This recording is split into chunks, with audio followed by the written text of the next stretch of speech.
ada lonte hina Habib.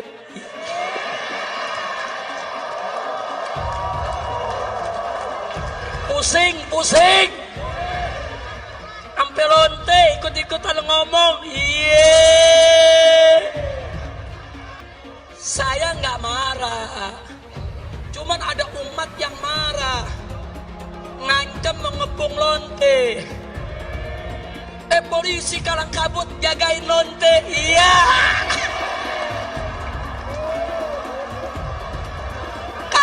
Kacau.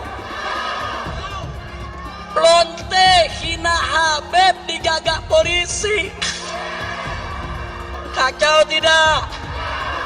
Musinya lonte yang hina Habib, hina ulama, tangkap. Bukan dijagain. Polisi jawab, tapi ada ancaman Habib, maka jelu tangkap. Betul? Ditangkap enggak? Dijagain. Jangan-jangan minta jatah kali. Saya ingin menyampaikan kembali pentingnya persatuan dan kesatuan dalam menjaga stabilitas nasional. Untuk itu, jangan kita biarkan persatuan dan kesatuan bangsa itu hilang atau dikaburkan oleh provokasi dan ambisi yang dibungkus dengan berbagai identitas. Seluruh prajurit TNI adalah alat utama pertahanan negara untuk melindungi segenap bangsa dan seluruh tumpah darah Indonesia. Tidak satupun musuh yang dibiarkan, apalagi melakukan upaya-upaya berupa ancaman dan gangguan terhadap cita-cita luhur bangsa dan negara Indonesia. Ingat, siapa saja yang mengganggu persatuan dan kesatuan bangsa akan berhadapan dengan TNI. Hidup TNI! Hidup NKRI! Betul sekali, Satgas Penanganan COVID-19 Pusat memberikan bantuan masker serta panitia perayaan pernikahan Putri Habib Rizik. Kami juga sudah menghubungi Bapak Wakil Gubernur kemarin dan tadi siang Bapak Gubernur Anies untuk betul-betul bisa menerapkan perda sebagaimana yang telah tertuang dalam aturan yang telah dibuat oleh pemerintah DKI. Bubarkan Satgas Covid, gak usah ada data diupload. Buat apa? Jika pejabat sendiri yang membuat peraturan yang justru mendukung acara yang membuat kerumunan. Jika acara yang membuat kerumunan malah dibagikan masker secara gratis. Bubarkan saja Satgas Relawan, bubarkan Satgas Covid. Kami berharap ada langkah-langkah yang cukup jelas dari Pemprov DKI dan keberanian Pak Gubernur untuk menegakkan aturan. Jangan sampai ada kesan bahwa Pemprov akhirnya kalah dengan ormas. Terserah mau dibilang apa, saya pastikan di sini tidak boleh ada kegiatan yang melibatkan massa yang cukup banyak. Dan setiap ada massa ataupun orang yang berkumpul pasti kita bubarkan. Itu adalah protap daripada Bundaran HI dan daerah protokol, jalan protokol. Ustadz Mahir, saya melihat Anda itu seseorang dengan kepribadian ganda. Yang pertama, Anda kemarin berdebat dengan seorang wanita, tepatnya Nikita Mirzani. Gara-gara menurut Anda, Nikita Mirzani menghina seorang Habib. Anda minta kepada Mbak Nikita untuk menghormati Habib. Tapi di sisi lain, Anda justru menghinakan Habaib. Dalam hal ini, guru kami, Habib Lutfi bin Yahya Pekalongan. Maka saya heran, selalu saja Anda membuat masalah dan memancing-mancing. Dulu Anda menghina Gus Dur, sekarang Habib Lutfi. Jangan sampai kemudian ketika ada proses hukum ini dilaporkan, Anda ditangkap polisi, kemudian Anda mengatakan ini namanya kriminalisasi ulama. Hei Ustadz Mahir, mana ada kriminalisasi ulama? Kalau Anda berbuat kriminal kemudian ditangkap sama polisi, ini bukan kriminalisasi ulama, tetapi proses hukum kepada ulama yang kriminal. Jadi ketika bicara mengingkari janji atau tidak, maka lihatlah janjinya. Janjinya apa? Kenyataannya apa? Jadi pemimpin itu berpihak dulu. Ada keberpihakan, dari keberpihakan dibuat mekanisme aturannya.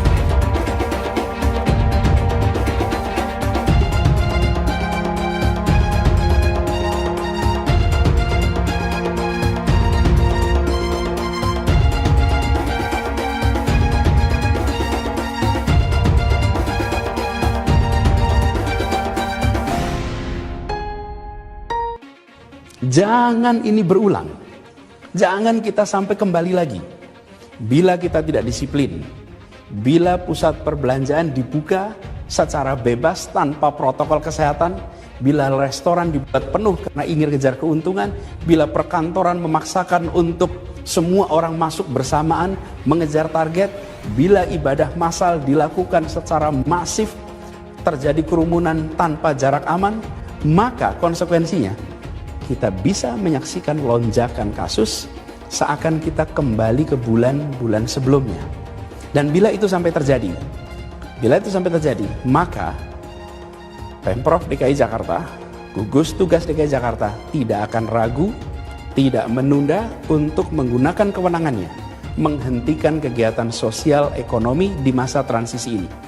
Agar semua pihak mematuhi protokol kesehatan dengan senantiasa memakai masker,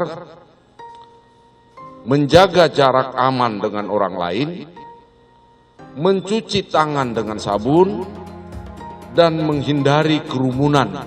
Terjadinya beberapa kerumunan massa tanpa protokol kesehatan menimbulkan keresahan di tengah-tengah masyarakat, seperti yang disampaikan oleh warga maupun beberapa organisasi masyarakat melalui berbagai media. Semoga Allah Subhanahu wa Ta'ala, Tuhan yang Maha Kuasa, senantiasa memberikan perlindungan dan keselamatan kepada masyarakat Indonesia dalam menghadapi pandemi COVID-19 ini.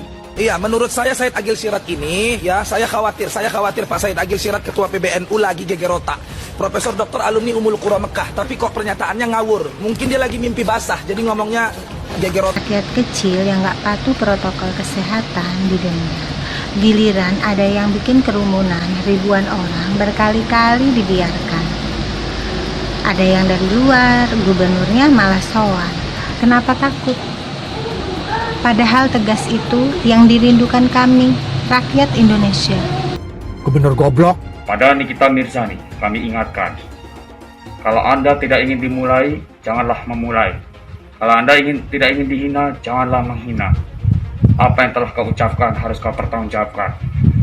Kami tunggu 3x24 jam. Apabila tidak ada statement pernyataan maafmu, maka kami tidak akan tinggal diam. Maher, kau aja sama anak kecil kasar, suka memukul. Berarti kau tuh biadab, manusia biadab. Ustadz kaleng-kaleng, gak usah kau ngaku-ngaku jadi ustadz. Bikin malu umat Islam aja kau. Nikita Mirzani yang telah menghina, menyudutkan dan merendahkan imam besar kami Al-Habib Muhammad Rizik bin Hussein Shihab dengan sebutan tukang obat. Kepadamu, hei babi betina lonte oplosan penjual selangkangan, saya himbau 1 kali 24 jam kau tidak melakukan klarifikasi dan permintaan maaf di depan publik secara terbuka, saya Maher At-Twailibi beserta 800 laskar pembela ulama akan mengepung rumahmu. Itu ya, gara-gara Habib Rizik pulang sekarang ke Jakarta, penjemputannya gila-gilaan, macet di mana-mana. Habib itu kang obat, ya, jangan diagung-agungkan. Nah, nanti banyak antek-anteknya nih mulai nih ya. Seorang IBHRS mampu membuat kolam-kolam babi ngepet kena tsunami. Takbir. Jadi Anda para munafikun akan tercengang melihat bagaimana kebesaran Allah Subhanahu wa Ta'ala. Karena itu saya menyambut baik apa yang dikerjakan oleh saudara kita di FPI, bahwa FPI bisa menjadi perekat persatuan umat. Kata kuncinya adalah persatuan. Saya meminta perhatian dari institusi Polri agar tidak ragu-ragu untuk segera melakukan penangkapan dan penahanan terhadap saudara Muhammad Rizik Shihab alias Habib Rizik. Kenapa? Pertama, karena sebagaimana kita ketahui bahwa saudara Rizik Syihab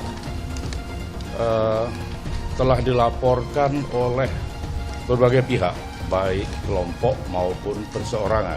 Difitnah menghina Pancasila, difitnah anti Bhinneka Tunggal Ika. Jadi udah segudang fitnah yang ada. Kalau Habib Rizik ngomong, ngasih kode ke saya boleh. Tapi kalau dia yang ngomong itu pinter-pinter dia kali. Habib punya keterlaluan batas, saya bilang. Saya dianggap apa? Jangan Bib. Bib, saya bilang pemimpin bisa tumbang karena wanita. Keturunan Rasulullah, nggak tahu yang keberapa lah urutannya karena Nyai nggak ngitung ya. Tapi gini loh, kalau memang kau keturunan Rasulullah, ya bisa aja kita bilang tes DNA, tapi yang sudah ada pada ribet dan mengeluarkan biaya untuk itu. Walaupun kau mengatakan diri kau Habib, malu dong sama korban. Oh, saya bilang Habib sudah keterlaluan batas ya. Saya bilang udah kelewatan. Saya cukup sabar ya. Jangan coba-coba mainin saya. Dia janji mau nikah, dia janji ada semua kak. Saya kirim ke dia. Saya berbuat seperti ini karena perbuatan Habib sendiri. Nah, Habib merasa diteror, diancam, tertekan karena perbuatan Habib sendiri. Oh, Firza berarti bohong. Firza tidak hapus chat. Oh, tidak, saya hapus sih. Saya tidak mau sakit sendiri. Kayak gitu. Oh, maklumlah mereka syirik. Nasib Ahok moncer jadi bos Pertamina. Lah, nasib junjungan mereka apes, turun kena kasus porno cat esek-esek. Menghina umat Islam, menghina ulama. Karena itu kita minta kepada majelis hakim agar terdakwah ini segera ditahan. Berpotensi besar untuk melarikan diri. Itu yang nggak boleh kita lupa tuh. Untuk segera ditahan. Karena sudah berulang kali selalu mengulang-ulangi penodaan agama, ditambah berpotensi untuk melarikan diri. Pancasila Soekarno, ketuhanan ada di pantai. Anak Tuhan dari mana? Kalau Yesus anak Tuhan, bidannya siapa? Besok di seluruh wilayah Indonesia kami katakan bahwa Padahal dia minoritas. Dia mulai tahu pertama kafir, kedua goblok. Kitab Bible Kristen itu bohong. Saya bukan mengatakan Bible Kristen fiksi. Bible Kristen itu palsu. Karena di salib itu ada jin kafir. Karena di salib itu ada jin kafir. Karena di salib itu ada jin kafir. Haleluya. Saya nggak pernah mundur untuk kebenaran, keadilan, kejujuran. Dan peri kemanusiaan, gue nggak pernah mundur. Dan gue nggak pernah takut juga sama lu. Siapapun yang rasis, gue akan hadapin. Gue bilang. Karena rasis itu dia berperi kemanusiaan. Kalau saya ditanya dulu kan, kamu nyesel nggak statement kamu di Pulau Seribu sehingga masih masuk penjara? Tidak pernah nyesel. Karena saya mengatakan kebenaran. Hai teman-teman, saya mau memperlihatkan transaksi saya hari ini lakukan trading di eToro. Ini bukti transaksi saya untung $4.500 US, itu sekitar 68 juta rupiah. Semua keuntungan bisa saya dapatkan dengan fasilitas copy trading di eToro. Kalau saya bisa, kalian juga bisa guys. Oke, itu yang mau saya tunjukkan. Like video ini sekarang juga dan gunakan link di kolom deskripsi, maka kalian berhak dapat bonus kalian. Promo ini ada masa waktunya, jadi jangan ketinggalan. Bukan cuma itu saja, transaksi tidak dikenakan fee, baik itu investasi saham, trading forex, komoditas, bitcoin, dan lainnya. Kalian bisa melakukan transaksi berapa kali pun atau unlimited trading. Dan tidak ada fee sama sekali. Jika transaksi di tempat lain sudah berapa fee-nya. Setelah nonton video ini, ayo bergabung dengan eToro hari ini, gratis dan tidak ada minimal deposit. Pastikan kalian menggunakan link di kolom deskripsi untuk mendapatkan welcome bonus. Kalian bisa menggunakan bonus $100.000 di akun virtual untuk latihan. Bukan cuma itu, kalian akan dapat kelas trading online gratis senilai 3 juta rupiah atau $200 jika kalian deposit di bulan ini. Selamat menonton guys, enjoy! Hai semua, dengan saya Jonas Leong. Terima kasih banyak buat kalian penonton setia yang selalu menonton di channel ini. Saya secara personal sangat menghargai waktu kalian. Dan saya sudah menganggap kalian sebagai family karena kalian selalu support di channel ini. Bagi kalian yang selalu menuliskan opini kalian di kolom komen, saya baca komen kalian satu persatu. Saya baca komen kalian untuk mengetahui opini kalian, tanggapan kalian, dan masukan kalian sangat berguna untuk video selanjutnya. Terima kasih banyak buat kalian yang selalu menekan tombol like di awal video. Video seperti ini membutuhkan waktu dan juga research. Dan ini semua gratis untuk kalian. Jadi pastikan kalian menekan tombol like-nya supaya saya mengetahui kalian menyukai konten yang saya bagikan. Masyarakat dan mereka tidak mempunyai izin. Terserah mau dibilang apa, saya pastikan di sini tidak boleh ada kegiatan yang melibatkan massa yang cukup banyak. Pak, tapi apakah benar ada 300 fansnya Nikita Mirzani hari ini? Saya nggak tahu. Saya tidak mengurusi terkait fans-fans itu. Jadi ini penjagaan soal apa, Pak? Kita memang penjagaan pengamanan situ sudah rutin. Dan setiap ada massa ataupun orang yang berkumpul pasti kita bubarkan. Itu adalah protap daripada Bundaran HI dan daerah protokol, jalan protokol. Betul sekali, Satgas Penanganan COVID-19 Pusat memberikan bantuan masker, kain dan juga masker medis kepada Satgas yang mengelola atau panitia Maulid Nabi serta panitia perayaan pernikahan Putri Habib Rizik. Kenapa ini kita berikan? Setelah beberapa hari terakhir kita menyaksikan sejumlah aktivitas yang dihadiri oleh Habib Rizik Syihab.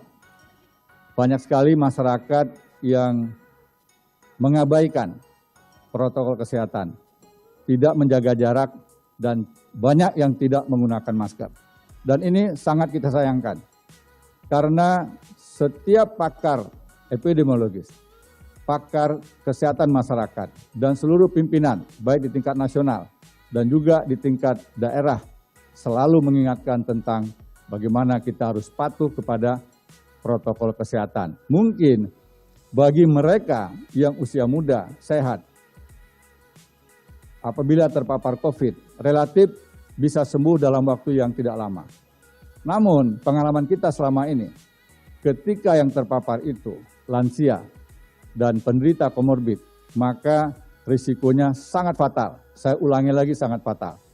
Tidak sedikit saudara kita yang kelompok rentan, yaitu lansia dan penderita komorbid ini akhirnya wafat, akhirnya meninggal dunia karena tertular dari keluarga yang tidak ada gejala. Oleh karenanya, pemberian bantuan berupa masker dan juga hand sanitizer kepada panitia bukan hanya untuk menegakkan protokol kesehatan di lingkungan tersebut, tetapi juga bagian dari upaya untuk mengajak seluruh komponen yang ada di sekitarnya mau menggunakan masker. Masker diberikan untuk dipakai. Dan kami juga sudah menghubungi Bapak Wakil Gubernur kemarin dan tadi siang Bapak Gubernur Anies untuk betul-betul bisa menerapkan perda sebagaimana yang telah tertuang dalam aturan yang telah dibuat oleh pemerintah DKI. Dan kami pun berharap kerjasama pusat dan daerah bisa berjalan dengan baik. Dan kita juga berharap semua tokoh-tokoh yang ada bisa bekerja sama agar kepatuhan protokol kesehatan ini bukan karena ada sanksi, tetapi adalah sebuah kesadaran kolektif untuk melindungi diri sendiri dan juga diri yang lainnya. Kalau ini bisa kita lakukan dengan baik, insya Allah bangsa kita, masyarakat kita bisa semakin baik dan mereka yang terpapar pun semakin kecil. Ustadz Mahir, saya melihat Anda itu seseorang dengan kepribadian ganda. Yang pertama, Anda kemarin berdebat dengan seorang wanita, tepatnya Nikita Mirzani. Gara-gara menurut Anda, Nikita Mirzani menghina seorang Habib. Anda minta kepada Mbak Nikita untuk menghormati Habib. Bagus. Walaupun bahasa yang Anda sampaikan menurut saya sama sekali tidak berakhlak dan tidak bermoral dan beretika. Tapi di sisi lain, Anda justru menghinakan habaib. Dalam hal ini, guru kami, Habib Lutfi bin Yahya Pekalongan. Saya jadi mikir, ada apa dengan Anda? Di satu sisi diminta untuk menghormati habaib, sementara di sisi lain Anda menghinakan habaib. Saya diajarkan oleh guru-guru saya untuk menghormati zuriyahnya Rasulullah Muhammad SAW. Kenapa? Karena mereka adalah ahlu baitil Mustafa Tuhuri. Mereka itu adalah ahli bait yang suci. Maka saya heran, selalu saja Anda membuat masalah dan memancing-mancing. Dulu Anda menghina Gus Dur, sekarang Habib Lutfi. Jangan sampai kemudian ketika ada proses hukum ini dilaporkan, Anda ditangkap polisi, kemudian Anda mengatakan ini namanya kriminalisasi ulama. Hei Ustadz Mahir, mana ada kriminalisasi ulama? Kalau Anda berbuat kriminal kemudian ditangkap sama polisi, ini bukan kriminalisasi ulama, tetapi proses hukum kepada ulama yang kriminal. Maka ingat Ustadz Mahir, Yuk mari kita berhati-hati. Siapapun habaib, saya menghormatinya. Bisa jadi saya berbeda pendapat dengan Habibana Habib Rizik, tetapi saya sangat menghormati beliau. Kenapa? Karena dikatakan haram masuk surga orang-orang yang zalim dan membenci para habaib. Saya sangat menghormati beliau. Dan saya punya prinsip dalam kitab taklim, al-hurmatu khairum minat ta'ah. Hormat itu harus lebih didahulukan dibandingkan taat. Barangkali saya berbeda dengan salah satu habaib, tetapi saya tidak mungkin mengurangi rasa hormat saya kepada para habaib. Itu pula yang diajarkan oleh guru kami, Maulana Habib Lutfi bin Yahya Pekalongan. Dan Anda catat, nggak mungkin seorang Habib Lutfi merespon apa yang Anda katakan. Karena beliau selalu memandang kita umatnya dengan bi'ainir rahmah, dengan kacamata kasih sayang. Maka penghinaanmu terhadap guru kami tidak akan pernah mengurangi kemuliaan guru-guru kami. Tapi awas, kalau ini terus Anda lakukan, umat yang kemudian tidak terima dengan apa yang Anda sampaikan. Rekan-rekan sekalian, sejak bulan Maret tahun 2020, wabah pandemi COVID-19 telah melanda dunia ini. Bahkan 215 negara yang kena. Dan sampai saat ini, di seluruh dunia sudah kurang lebih 53 juta orang yang terinfeksi atau terkonfirmasi. Bahkan sudah 1,3 juta orang yang meninggal dunia akibat dari pandemi COVID-19 ini. Sampai tanggal 13 November kemarin, di Indonesia, di 34 provinsi, dan 503 kabupaten kota se-Indonesia juga telah dilanda pandemi corona ini. Data yang ada sampai kemarin sebanyak 457.735 orang yang terinfeksi. Kemudian yang meninggal sudah sebanyak 15.037 orang. Itu untuk di Indonesia. Polri senantiasa mengacu pada asas salus populi suprema lex esto, yang artinya keselamatan rakyat merupakan hukum tertinggi. Polri juga sejak Indonesia dilanda pandemi corona telah 2 kali mengeluarkan maklumat, yaitu maklumat pertama pada tanggal 19 Maret 2020 tentang kepatuhan terhadap kebijakan pemerintah dalam penanganan penyebaran COVID-19. Lalu maklumat Kapolri yang kedua, yaitu tanggal 21 September 2020 tentang kepatuhan terhadap protokol kesehatan dalam pelaksanaan pemilihan pilkada serentak tahun 2020 yang akan dilaksanakan pada tanggal 9 Desember 2020 nanti. Oleh karena itu, saya menghimbau dalam suasana pandemi COVID-19 yang melanda Indonesia saat ini, agar semua pihak mematuhi protokol kesehatan dengan senantiasa memakai masker, menjaga jarak aman dengan orang lain, mencuci tangan dengan sabun, dan menghindari kerumunan massa. Hal tersebut harus kita lakukan bersama-sama demi keselamatan kita bersama dan untuk menyelamatkan satu dan semua orang yang ada di Indonesia ini. Terjadinya beberapa kerumunan massa tanpa protokol kesehatan menimbulkan keresahan di tengah-tengah masyarakat, seperti yang disampaikan oleh warga maupun beberapa organisasi masyarakat melalui berbagai media. Rekan-rekan sekalian, hanya dengan disiplin dalam mematuhi protokol kesehatan, maka kita akan terhindar dari pandemi COVID-19. Demikianlah himbauan saya Semoga Allah Subhanahu wa taala Tuhan yang Maha Kuasa senantiasa memberikan perlindungan dan keselamatan kepada masyarakat Indonesia dalam menghadapi pandemi COVID-19 ini. Nyawa melayang sudah ribuan orang. Anggaran terpakai sudah triliun rupiah. Rakyat kecil yang gak patuh protokol kesehatan didenda. Giliran ada yang bikin kerumunan, ribuan orang berkali-kali dibiarkan. Ada yang dari luar, gubernurnya malah sowan. Gak ada karantina 14 hari. Aturan dipakai untuk rakyat kecil. Mana ini suara juru-juru COVID? Mana ketegasan kalian? Kenapa takut? Padahal tegas itu yang dirindukan kami, rakyat Indonesia. Tolong bubarkan aksi yang perparah pandemi. Terima kasih. Assalamualaikum warahmatullahi wabarakatuh. Assalamualaikum warahmatullahi wabarakatuh. Selamat kepada para sahabat juang. Hari ini ada tamu tak diundang datang untuk mencoba membangunkan kita. Kami tidak nampak, tapi kami ada di mana-mana. Saya, Al-Fakir Gosali Timur, mewakili seluruh para cyber.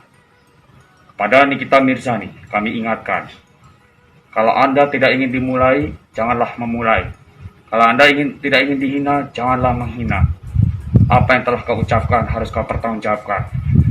Kami tunggu 3 kali 24 jam apabila tidak ada statement pernyataan maafmu, maka kami tidak akan tinggal diam. Untuk para seluruh hacker, untuk para seluruh tim cyber, MCA, Anonymous Asia Tenggara, saya menyerukan, cari akun Nikita Mirzani. Apa yang dia mulai akan kita perhitungkan di dunia maya. Dan saya menyerukan seluruh para sahabat juang maupun seluruh teman-teman MCA. Stop, jangan bully. Stop, jangan berdebat di medsos. Cukup kita cari di mana Nikita Mirzani, kita akan buat suatu perhitungan sebagai pertanggungjawaban atas ucapan dia. Maka saya katakan, jangan menaikkan rating Nikita Mirzani dengan bulian Anda. Jangan naikkan rating pamoritas Nikita Mirzani dengan Anda membuli dia di medsos. Stop. Saya menginstruksikan khususnya sekali lagi kepada para hacker, kepada tim cyber, kepada tim Anonymous Asia Tenggara. Kita cari akun Nikita Mirzani. Kita cari seluruh ID-nya. Kita akan perhitungkan untuk dia agar bertanggung jawab atas ucapannya. Nikita Mirzani. Itu penasaran ya, bener nggak sih si Ustadz kaleng-kaleng yang bernama Maher ini benar-benar menggeruduk rumahnya Nikita Mirzani? Faktanya tidak. Berarti bener dong katanya ya, kalau si Maher Ustadz kaleng-kaleng ini hanya ngebacot, gede bacot ya. Manusia banyak ngomong ini ya, Ustadz kaleng-kaleng ini. Ternyata dia nggak punya nyali ngelawan Nikita Mirzani ya. Tapi ingat Maher, apapun yang kau katakan di media sosial tentang Nikita Mirzani itu ada pasal-pasal yang akan dikenakan kepada kau ya. Ingat itu, kau telah menghina perempuan seenak jidat kau. Nah, Nyai juga membaca di sebuah media online bahwa si Maher ini juga mempunyai sifat yang sangat biadab ya, sangat jahat sekali karena dia suka menyiksa anak kecil. Dia menyiksa anak dari istrinya, mantan istrinya yang bernama Susi Wiwiati ya. Anak itu ada yang bernama Ihsan umurnya 10 tahun, Sultan umur 6 tahun, dan Cantika umur 4 tahun. Nggak pantas kau Maher, kau bersikap kasar, apalagi kau mengatakan diri kau ustadz, ya kan? Tapi faktanya kau memang biadab. Dan si Maher ini juga dia katanya mau menyembelih anak-anak dari mantan istrinya. Karena dia merasa seolah dirinya itu menjadi Nabi Ibrahim. Wow. Jadi siapapun yang bersikap kasar kepada anak kecil itu adalah dajjal, iblis biadab. Jauh lebih baik Nikita Mirzani daripada kau Maher. Nikita Mirzani seorang ibu, sangat menyayangi anak-anaknya. Ya, mencintai anak-anaknya, dia merawat dengan baik anak-anaknya, membesarkan anaknya dengan baik, tidak pernah bersikap kasar kepada anak-anaknya. Walaupun Nikita Mirzani itu penuh dengan kontroversi, tapi dia sangat menyayangi anak-anak. Dia juga peduli dengan orang-orang susah. Tapi kau Maher, Kau aja sama anak kecil kasar, suka memukul. Berarti kau tuh biadab, manusia biadab. Ustadz kaleng-kaleng, gak usah kau ngaku-ngaku jadi ustadz. Bikin malu umat Islam aja kau. Assalamualaikum warahmatullahi wabarakatuh. Saya Mahir At-Tuwailibi menghimbau kepada saudari Nikita Mirzani yang telah menghina, menyudutkan dan merendahkan imam besar kami Al-Habib Muhammad Rizik bin Hussein Shihab dengan sebutan tukang obat. Tidak layak seorang muslim dan muslimah, apalagi yang mengaku beriman kepada Allah dan Rasulnya, menghina seorang ulama, apalagi beliau adalah cucu di antara cucu-cucu baginda Rasulullah sallallahu alaihi wasallam. Kalau kita tidak bisa menjadi orang soleh, setidaknya jangan memusuhi orang-orang soleh. Kepadamu, hei babi betina lonte oplosan penjual selangkangan, saya himbau, 1 kali 24 jam kau tidak melakukan klarifikasi dan permintaan maaf di depan publik secara terbuka, saya Mahir At-Tuwailibi beserta 800 laskar pembela ulama akan mengepung rumahmu. Saya serius, saya tidak main-main. Kita lihat apa yang akan terjadi. Darah kami kucurkan untuk membela kehormatan cucu Rasulullah sallallahu alaihi wasallam. Kalau ketuhanan ada di pantat. Anak Tuhan dari mana? Kalau Yesus anak Tuhan, bidangnya siapa? Besok di seluruh wilayah Indonesia kami katakan bahwa Corona datang, musibah-musibah datang, tiada lain dan tiada bukan, saudara. Pasti kesalahan ini ada kaitannya. Apa kaitannya? Karena Habib Rizik tidak boleh kembali ke tanah air. Allah Ta'ala murka. Hai teman-teman, kalian sudah membuka akun untuk melakukan investasi atau trading? Jika belum, membuka rekening di eToro gratis loh. Bahkan cuma butuh 5 menit saja. Cepat dan simple. Dan semua bisa dilakukan secara online. Sampai saat ini ketika kita mau melakukan investasi saham atau trading forex, kita masih menggunakan cara yang kuno. Seperti kita menelpon banker atau broker yang melakukan atau mengeksekusi transaksi kita. Tapi apakah kalian tahu di eToro kita membeli saham atau forex, kita cuma login, lalu memilih apa yang kita mau, lalu masukin angka berapa banyak yang ingin kita beli, lalu tinggal klik. Sesimpel itu. Sampai saat ini kita bingung mau investasi saham luar negeri, trading forex, komoditas, dan cryptocurrency di mana tepatnya. Kita bisa transaksi semua trading ini di eToro. eToro merupakan one-stop shopping. Sampai saat ini kita membayar fee di setiap transaksi kepada banker atau broker. Setiap kita melakukan transaksi jual beli, biasanya kita dipotong fee oleh platform kita. Kalau dalam 1 bulan kalian melakukan transaksi 1 kali, mungkin tidak terasa. Coba kalian melakukan trading sebanyak 100 kali. Sudah berapa fee-nya? Misalnya kalian membeli saham Google dengan fee per transaksi $10. Jika kalian membeli saham Google 10 kali, maka fee transaksi sudah $100. Belum lagi kita akan dikenakan fee ketika kita menjual saham itu. Itulah sebabnya saya memilih eToro, karena tidak ada fee sama sekali. Saya ulangi, di eToro tidak ada fee sama sekali ketika kalian melakukan transaksi. Dan yang kedua, kalian bisa melakukan unlimited trading atau trading sebanyak apapun. Ya, kalian bisa melakukan trading 10 kali, 100 kali, 1000 kali dalam sehari tanpa dikenakan fee. Jadi berapa banyak uang yang kita hemat dari fee saja. Sampai saat ini ketika uang dana kita dikelola oleh manajer keuangan, terkadang kita tidak diberitahu ketika akan melakukan transaksi. Bahkan investasi kita dipotong biaya. Dan kita dibikin bingung karena kurangnya transparansi. Kita juga bingung memilih investasi manajer yang bagus untuk mengelola investasi kita. Alhasil, investasi kita bukannya untung malah rugi. Bahkan yang lebih ekstrim, kita tertipu oleh manajer investasi yang ilegal. Tapi apakah kalian tahu di eToro ada fasilitas yang namanya copy trade, di mana kita bisa menduplikasikan investasi atau trading yang dilakukan oleh trader profesional. Semua data terbuka dan transparan dan kita bisa melihat performance sampai 10 tahun yang lalu. Dengan fasilitas ini, kamu tidak usah lagi menelpon manajer keuangan kamu untuk melakukan trading. Atau pusing investasi kamu merugi dikelola oleh manajer keuangan. Di eToro kita bisa memilih investor profesional yang sesuai dengan yang kita sukai. Dan di eToro banyak sekali profesional investor yang keuntungannya di atas 50%. Bulan ini saya profit 140%. Jika kalian ingin profit seperti saya, kalian tinggal menggunakan fasilitas copy trade. Jadi ketika saya profit, maka otomatis kalian akan mendapatkan profit. Mau beli saham Google, 1 unitnya mahal.